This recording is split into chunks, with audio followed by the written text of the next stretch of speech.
Welcome all, the Bhagavad Gita.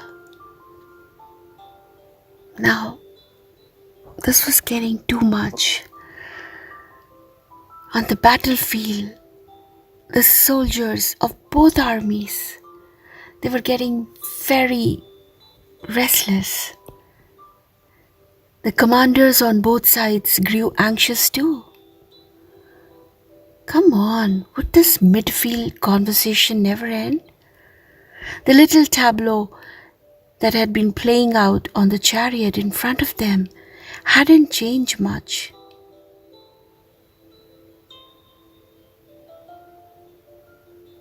And most nerve-wracking than the mistimed conversation was an unnerving suspicion that both sides felt deep in their bones but did not acknowledge to each other because it seemed so fanciful.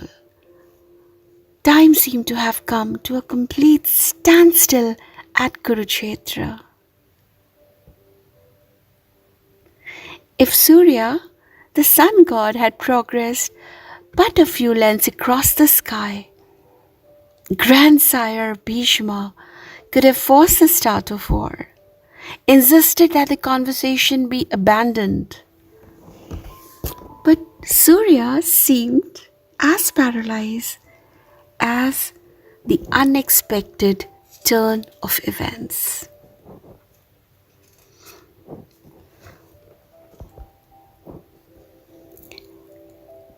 The early morning shadows showed no signs of shortening. They stayed immobile. It seemed to the nervous watchers to the very earth. And even in the throne room at Hastinapur, they were thinking that the conversation is drawing to a close.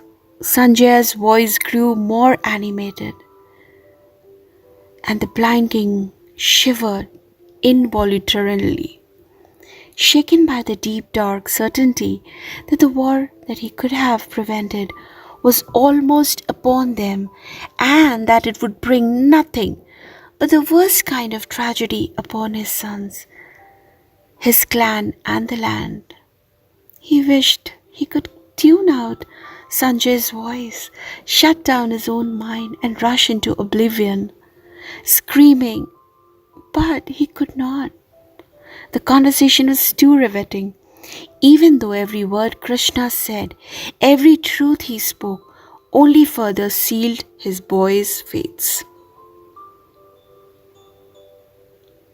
Well, at the field, finally Arjuna decides to ask his final question.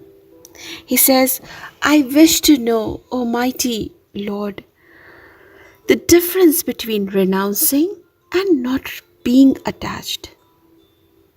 Is giving up the world, giving up action, giving up relationships the same thing as not being attached to the world, not being attached to action, and not being attached in relationships? They seem very similar, but are they the same? I beg you to enlighten me, Lord. Some learned men say that to give up action means not doing any action at all. They say all actions are evil since they are done out of desire for personal reward. Others do not agree. They say actions that involve sacrifice, penance, and charity are not evil but good and must be carried out. Here's what I say, O best of the Bharatas.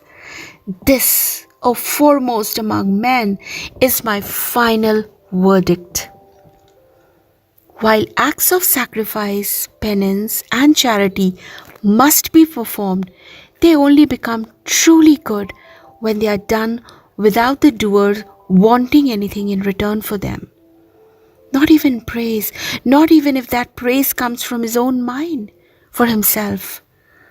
Apart from these, actions that one has to perform because it is his or her duty as a student, as a parent, as a merchant have to be done.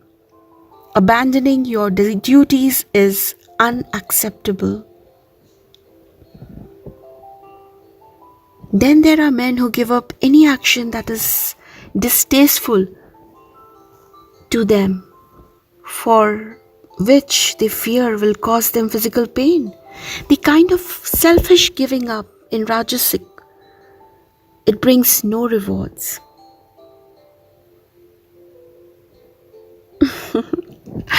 Arjuna started smiling. In typical fashion, Krishna was laying the rules of action clearly and simply, leaving no wiggle room whatsoever for those who wanted to twist the rules to their own benefit. He could guess what was coming next, but he wanted to hear it spoken by the Lord himself. Krishna obliged instantly. But know this, Arjuna, he said, he who performs all his duties simply because he believes they ought to be done, giving up attachment to the rewards of his actions, giving up his actions themselves to the universe. His giving up I call true giving up. Him I call a good man, a sattvic man. Those who do not practice this kind of giving up will reap the results of their actions after death, and those results could be pleasant, unpleasant, or both. But for those who practice giving up like the sattvic man, there are no results to be reaped. These men escape the binding ropes of the world and become one with me. Thank you for listening. Do share and subscribe.